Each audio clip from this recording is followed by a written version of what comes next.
ఏమొచ్చింది ఏంటి అనేది చూపిస్తాను క్లియర్ గా చూసేయండి. సో మనకి ప్యాకింగ్ అంతా కూడా డబుల్ లేయర్ లో ప్యాకింగ్ వస్తుంది అనమాట. ఇన్స్టా పేజ్ వాళ్ళు అయితే మనకు పంపించారనమాట. వీళ్ళైతే మన సబ్స్క్రైబర్ కమ్ కస్టమర్ అనమాట. ప్యాకింగ్ అంతా కూడా ఇలా వస్తుంది.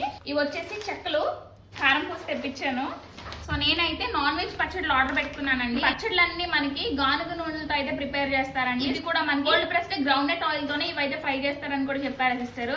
అంతా చెప్పావు కానీ ఎక్కడి నుంచి తెప్పించావో చెప్పలేదంటారా? చెప్తానండి, అంతా క్లియర్గా చెప్తాను. వాట్సాప్ నెంబర్ కూడా మెన్షన్ చేస్తాను. ఎవరికైనా కావాలంటే మాత్రం ఖచ్చితంగా ఆర్డర్ పెట్టేసుకోండి. ఈ టేస్ట్ మాత్రం మిస్ అయితే మీరు ఖచ్చితంగా హోమ్ మేడ్ టేస్ట్ ని మిస్ అయినట్టే. మంజీరాస్ కిచెన్ అని చెప్పి కొత్తగా వైజాగ్ లోనే స్టార్ట్ చేశారండి. వైజాగ్ అంటే వైజాగ్ లో మాత్రమే ఇస్తారేమో అనుకోకండి. వైజాగ్ నుంచి ఎక్కడికైనా సరే డెలివరీ చేస్తారనమాట. నేను ఇక్కడ నుంచి non veg pickles, veg pickles, సున్నుండ్లు, డ్రై ఫ్రూట్ లడ్డూస్ అయితే తెప్పించుకున్నాను. ఇప్పుడు డైరెక్ట్ గా చూడొచ్చు బయట నుంచి తెచ్చిన సున్నుండికి ఆవిడ చేసిన సున్నుండికి ఎంత తేడా ఉందో. కలర్ డిఫరెన్స్ చూడండి. అదే టేస్ట్ కూడాను చాలా అంటే చాలా టేస్టీగా ఉన్నాయన్నమాట. ఇలాచీ ఫ్లేవర్ అయితే మాత్రం చాలా బాగా తెలుస్తుంది. నాకైతే సున్నుండలు చాలా నచ్చాయి అనమాట. స్వీట్స్ లోని డ్రై ఫ్రూట్ లడ్డు ఇంకా సున్నుండలు మస్ట్ ట్రై అని చెప్తాను. ఇంకా వెజ్ పికిల్స్ లో అయితే గోంగూర పచ్చడి, ఆవకాయ అయితే నాకు చాలా నచ్చింది. ఇంకా నాన్ వెజ్ పికిల్స్ అంటే చెప్పాల్సిన అవసరం లేదు, ఇది అది అని చెప్పి. ఎందుకంటే గానుగ నూనెతో చేసింది కాబట్టి ఆయిల్ ఫ్లేవర్ గానీ ఏమి గట్రా అస్సలు లేకుండా నేను కొంచెం తక్కువ స్పైసీతో చేపించుకున్నాను. మామూలుగా మనము రిఫైన్డ్ శనగ నూనెతో అయితే చేస్తాం కదండి. సో దానికి దీనికైతే డిఫరెన్స్ నాకు బాగా తెలిసింది. ఒకసారి మీరు ఎవరైనా హెల్దీగా ట్రై చేయాలనుకుంటే మాత్రం ఇవి ట్రై చేయండి. వాళ్ళ పేజ్ ని ఇంకా వాట్సాప్ నెంబర్ ని ఇక్కడ నేను ట్యాగ్ చేస్తున్నాను. ఖచ్చితంగా ఫాలో అయిపోండి. వీడియో నచ్చితే లైక్ చేయడం మర్చిపోద్దు. బాయ్.